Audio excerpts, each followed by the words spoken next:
of you doing today? Hello. Hello. Good. Can I just say that I learned so much? This show single-handedly put libraries back on the map. Who would have known that going to a library and knowing how to do research would literally save lives? I know, with books. Who would have thought?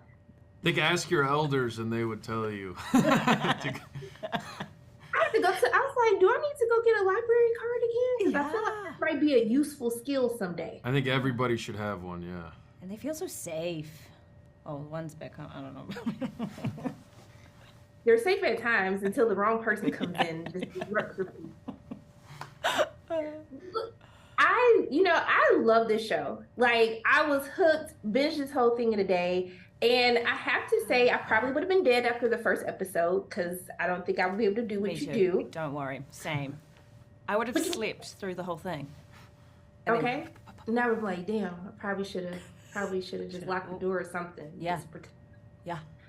But it's something that your character actually says that really stuck with me is, how she kind of encourages Peter, like, you have to keep fighting, like, you can't give up. And so what I want to know for the both of you is, like, when you're feeling like you're just about to give up, what's the advice that you tell yourself, or what's something that reminds you that I have to keep fighting, I have to keep moving forward? I guess I was so far away from home when we were shooting, and, like, there was days that we were, like, in the car, like, oh my gosh, like, we're only, like, 5 weeks in, and we've got so many months left, and because it was cold and, like, very long hours, and I just reminded myself that, like, everyone's so proud of me being so far away and doing what I love to do, so that kept me going for sure. I think in regards to the show, if you're an actor who's higher up on the call sheet, for example, Luciane and I think there's responsibility there where it's not about you. It's not about how you feel about it. You're a representation of all the work the crew's putting in, and if they put in a 14-hour day and you show up and don't know your lines, it's disrespectful. And so having a sense of responsibility. But in life, I think one of the things I tell myself is, what was your great-grandfather's biggest problem? You don't know it. No one cares. It doesn't mean anything in context of how much time and how quickly it goes by. So, and it's the same thing as with, like, a common cold. When you're in bed and you can't breathe and you're sleeping, you're like, I'll never take breathing for granted. And then within a day you do. It's just putting the problem or the adversity in context of what it is, which is temporal. How do you not let the pressure get to you? You're both the top of the call sheet. You're carrying the show. It centers around your characters. Like, how do you not let the stress of trying to please everyone or have everything work for the entire crew? How do you kind of combat that? I guess we would talk to each other as well and check in and just be like, you okay? You're good? Do you want to talk? That was really cool to have, for us. Yeah. Yeah, and I think putting this business into context of what it is, which, it really helps me.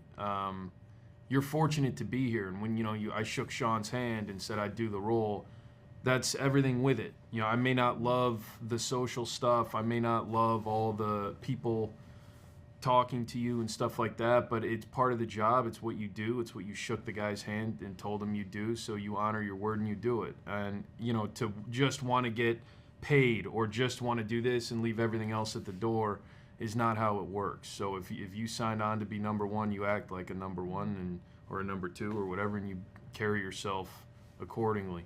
I think y'all some good number ones. How about that? Thank you. But I mean, outside of putting the libraries on the map again, what was your favorite part of shooting? What was kind of one of those things damn, I didn't know that I would have this much fun doing this. What was kind of that moment for you on set? Oh, I really liked the first couple of weeks working with the actors who play my aunt and uncle. They were just so fun, and that whole sequence was really fun. And we were quite fresh. We had all this energy, and we're like, yeah, this is cool. We're finally making it. And then the phone call sequence, that was really fun because Gabe actually turned up to set, and I actually called a cell phone that he was in the lounge, and he was just saying his lines, which was really helpful because normally you get one of the crew members being like, go upstairs, really flatly, and you're like, ugh. So that stuff was really fun, and then we'd joke around between takes, and yeah. I love it. How about you? I think any of the action stuff was fun for me because I had sort of grown up acting, 13 to 18, and I took about a 7-ish year break. But coming back as an adult and being able to, fight and do stuff on camera that I do in real life was kind of fun. It was just this practical application of skills that I'd learned as opposed to I've never held a gun and I don't know what to do with it. That was me. Yeah. It was me. I was like, but that was your character, yeah, so it kind of worked. Yeah. It did work, okay? Because I'm still obsessed with the show. So that's Okay, cool. Yeah, she bought it.